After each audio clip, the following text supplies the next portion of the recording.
Hello, everyone. I am Amir. I'm the Technical Director for Healthcare and Life Sciences at Databricks. And today I will be talking about real-time ingest and analysis of clinical notes with John Snow Labs libraries and Databricks. But for those of you who may not be familiar with the company, we are the data and AI company.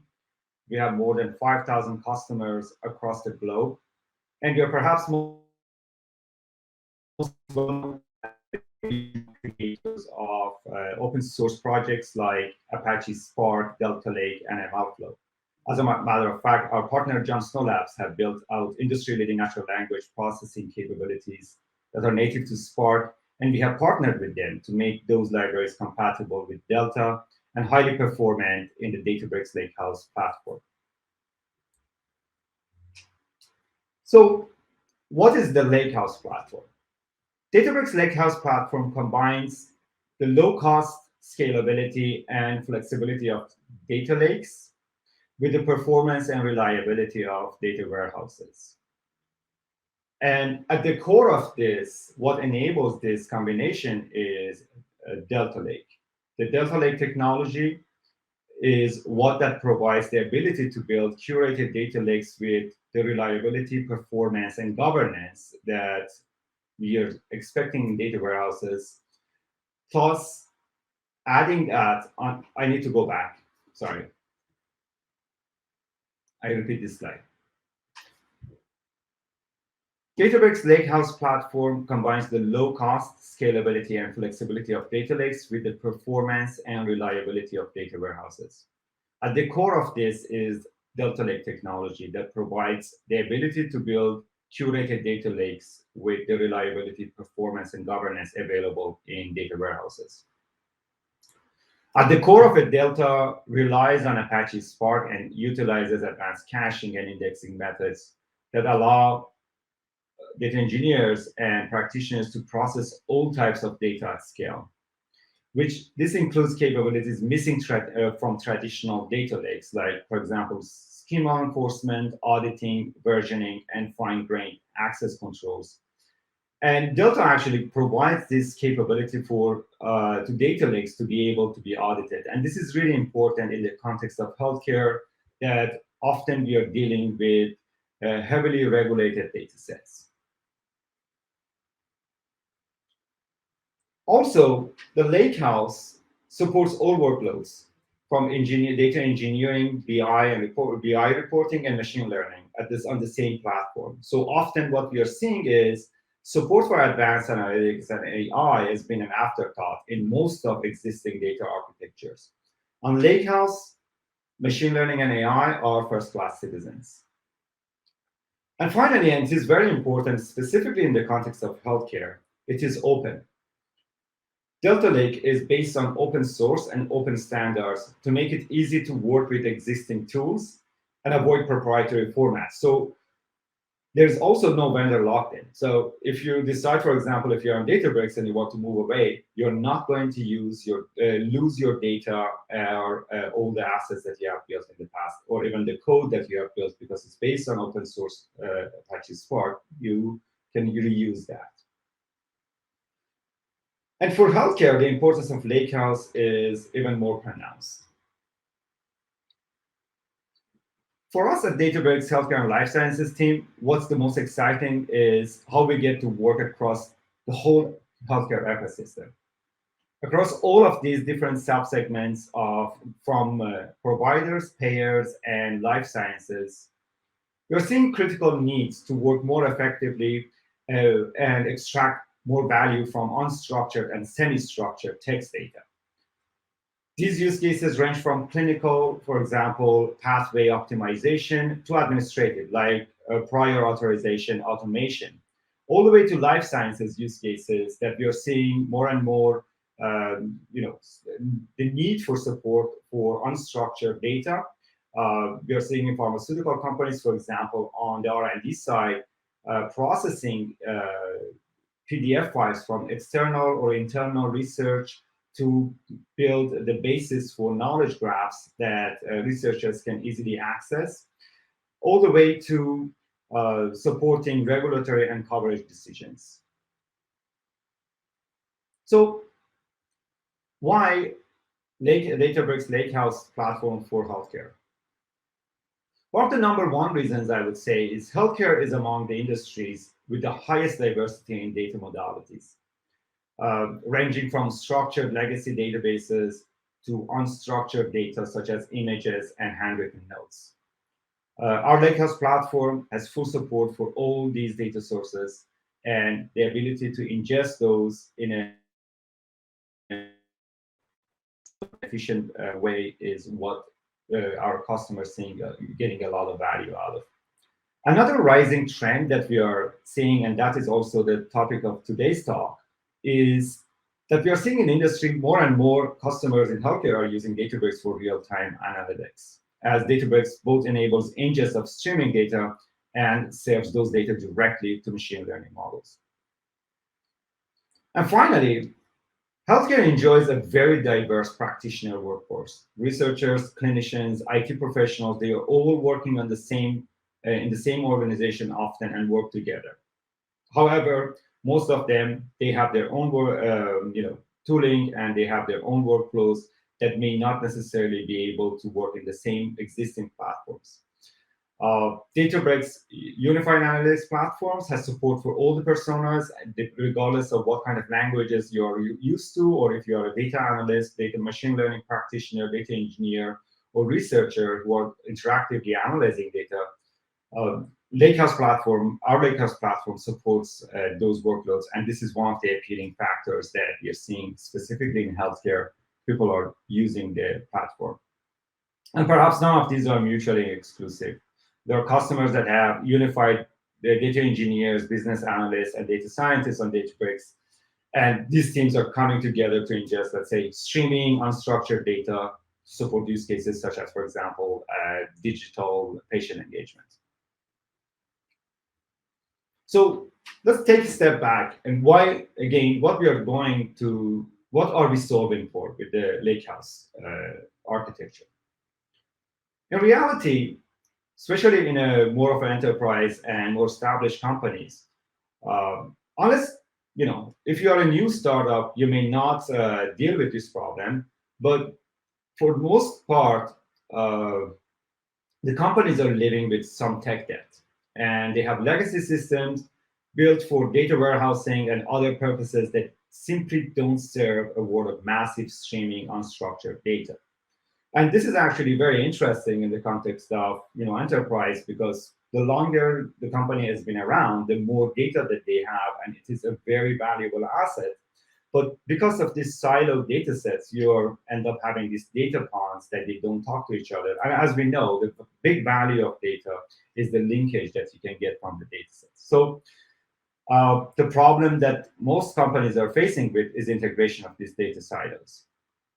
And as I mentioned previously, one of the other challenges is that data engineers, data scientists, machine learning practitioners are often coding different languages, are used to different workflows and different environments, which makes it difficult for these teams to work together on the same problem. And most importantly, especially in today's world, most of these existing architectures built around data warehousing workloads, they don't have support for advanced analytics and machine learning. And if there is anything, it's mostly an afterthought. And there is none of these existing architectures actually have a first-class, consider machine learning and advanced analytics as their first-class citizen. So our Lakehouse platform, as mentioned, it combines capabilities of data warehousing and data lakes on the same platform. And at the core of it, we're looking at is that it is empowered by Delta, which is the technology that brings schema evolution, ACID transactions, and high performance to data lakes.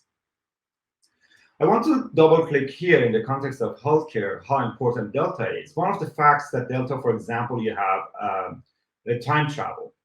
Time travel in Delta allows for data versioning. So all versions of your data are preserved. And let's say if you have trained a model on a data set that is stored in Delta, to reproduce that experiment, it's very easy to go and exactly replicate that experiment, go to the exact version of the data that went to the model.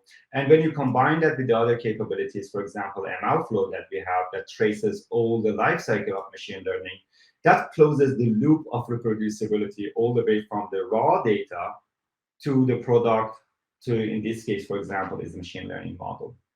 And also in terms workload, Delta is really now your data lake. If you have data, your health data is stored in Delta. You can be able, for example, to support all of the transactions and how this data is being used. In the context of today's talk, let's see how the two capabilities that I mentioned, support for unstructured data and streaming, can come together to support some real-world challenges that healthcare organizations are dealing with. These are some examples of notes that many of our clients need to process on a daily basis. For example, discharge summaries from the hospital, procedure notes from surgery, SOAP notes at wellness or evaluation and management visits, pathology and lab reports, etc. And to add to the complexity, there are a lot of other challenges with text data. For example, it often starts as voice dictation or needs to be transformed from scanned documents. And as we know, there are inconsistent standards at best in a medical lexicon. Fundamentally, it is also impossible to have a complete view of the patient without analyzing text. Natural language processing pipelines either already do or should impact virtually every downstream use case in healthcare. Most of the data that we are relying on are from electronic health records, but there's a vast amount of data that is and information that is hidden in unstructured notes that it's very valuable to get access to and extract those. For example, providers are using outputs from NLP to deliver care, define optimal care pathways, or automate coding based on clinical documentation and for population health analytics. On the payer side, we are more and more using NLP outputs for, as I mentioned, prior authorization automation and review, to audit for fraud, waste, and abuse, which is a huge cost to healthcare, especially in the United States, and Medicare risk adjustment. And for increasingly sophisticated care management programs, they are using NLP. And in biopharma industry, NLP, is used for clinical trial design and optimization, comparative effectiveness research, brand commercialization efforts, safety monitoring, and also I mentioned in the knowledge graphs on the R&D side. So the one way of looking at addressing some of these challenges with transforming unstructured data to some form that we can actually run BI and machine learning on top of it, or just analyze the data, is that using some highly accurate domain-specific natural language processing models as the top of the pipeline for extraction, as an extraction tool, as we do, for example, in ETL pipelines, to use these pre-trained models, such as Johnston Labs healthcare models or OCR, to inform, to extract this information from unstructured nodes and put it in Delta. For example, consider the case for PHI obfuscation. Patient records often have private health information that we don't want people access that. So imagine that records are land in a protected cloud storage that we can have restricted access, only very few can have access to that. And automatically this can be processed by Spark OCR that I will show, is to extract the text part from the images or PDF, and then We run PHI obfuscation pipelines on top of that. As a result, we can now extract structured entities from unstructured data while we are also obfuscating PHI information that later can be analyzed and be given access to more downstream workloads. However, when we are looking at, if we are more and more, we are seeing also the adoption of cloud. So data lands in the cloud. But for this to work is that we need to have streamlined process for ingestion of data from the cloud storage into our Delta Lake. Traditionally, a lot of times it requires advanced cloud architecture knowledge to set up these pipelines and resources for connectivity for processing files in this manner.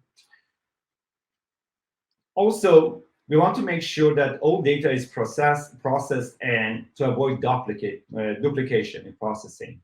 And data engineers have to usually configure complex logic leveraging costly listing procedures of files. And also, it's not really easy to ensure completeness. The other challenge is the schema, monitoring the schema. If you have stream of data coming in your cloud, for example, a priori, you should know what's the schema. And usually this is not something which is, we have the luxury of having often. And also, schema may change over time. Specifically, for example, when you're dealing with semi-structured data sets like JSON files. And when this happens, processing may, you're going to get errors or leveraging data in invalid states, which results in low quality data. So what Databricks actually recently has released is the Auto Loader. And Auto Loader is addressing these challenges. Directly, you can drop your data in the cloud and automatically, incrementally, actually, it goes and picks up the data the same way that it is reading streams. And it is using Delta Lake's schema evolution and enforcement to track schema drift and automatically adjust that so that you don't have to manually worry about any of this. And this is all done within Databricks. So you can think about it that when you are setting up this pipeline for Auto Loader, as I will show, data arrives in the cloud storage, it gets picked up as a stream, and you can do the processing on the go with structured streaming and land the resulting stream that comes out of processing into your data lake and combine that stream with the existing batch data that you have. As an example, you have images are coming in, continuously images are arriving and being automatically ingested. If you're using those images for machine learning, for example, you can loop it in and just do it, retrain ML models on the go. Or if you're doing, inference, for example, you can use Pandas UDFs in Spark to do the distributed inference. How does it actually look like?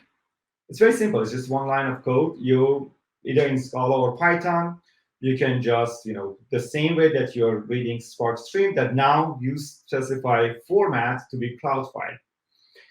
And you can set the options, whether you want to, this is, for example, in this case, you can have JSON, or you can have binary files, and then specify the path to your cloud storage. So this can be, if you're on AWS S3, ADLS, or Google Cloud Storage, or DBFS, which is the layer on top of your cloud that we are using in Databricks. Similarly, with schema evolution of Delta, you can address schema drift and controlling for schema changes. So simply you can specify the option that you're writing the stream is that you can merge the schema, and merge schema allows if there's a change, previous schema and the new schema are being merged together. Let's take a look at an example that we have directly with integration with JSL OCR pipelines and Databricks. In this case, we have unstructured data. We have PDF files with synthetic clinical notes, and the scenario here is that PDF files are arriving in the cloud storage.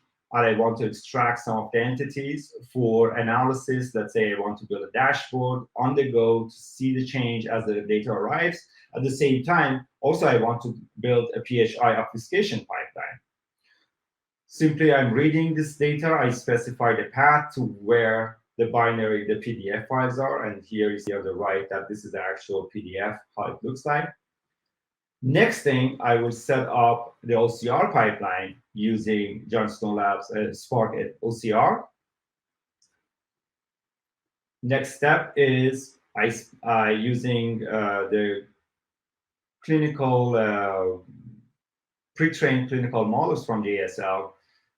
I set up a name entity recognition pipeline on top of that, and I put this together. So I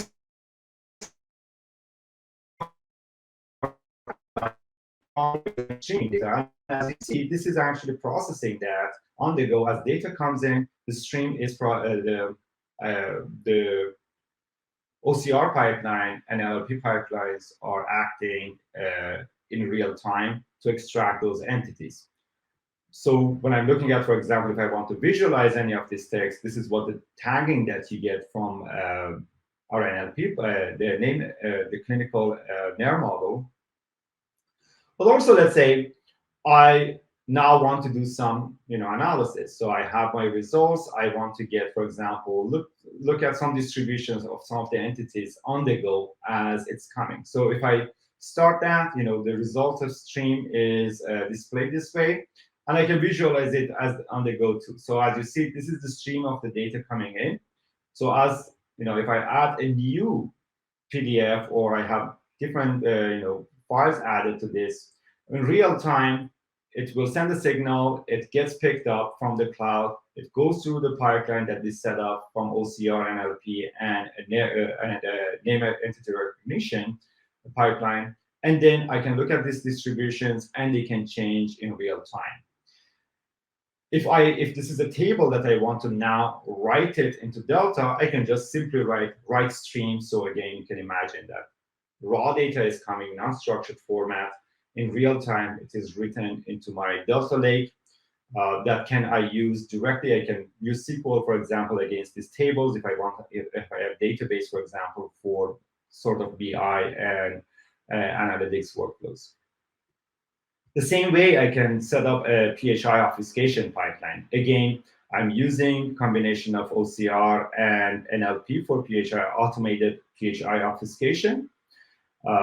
Set up my pipeline, picking up again from the cloud storage. I run this, and in real time, as you see, as the entities are being extracted from the unstructured data that I have, they are also being obfuscated automatically. The PHI is automatically detected, and now I can write the obfuscated data into Delta or for downstream analysis. Finally, I want to also bring to your attention that one of the advantages of running these workloads on Databricks is that all of Spark NLP APIs are actually built based on Spark APIs and Spark ML APIs. And with Databricks now, we also have auto logging for anything that automatically, if you're running any ML or NLP workload on Databricks, automatically it logs, MLflow logs all the parameters of your experiment. So even without setting anything up, as long as you're setting up JSL pipelines, automatically also you have the benefit of having all your experiments registered. You can go to produce an exact experiment. You can leverage model registry, and the whole it comes out of the box. The whole MLflow ecosystem is at your disposal. And with that, thank you very much for your time, and I would be happy to answer any questions.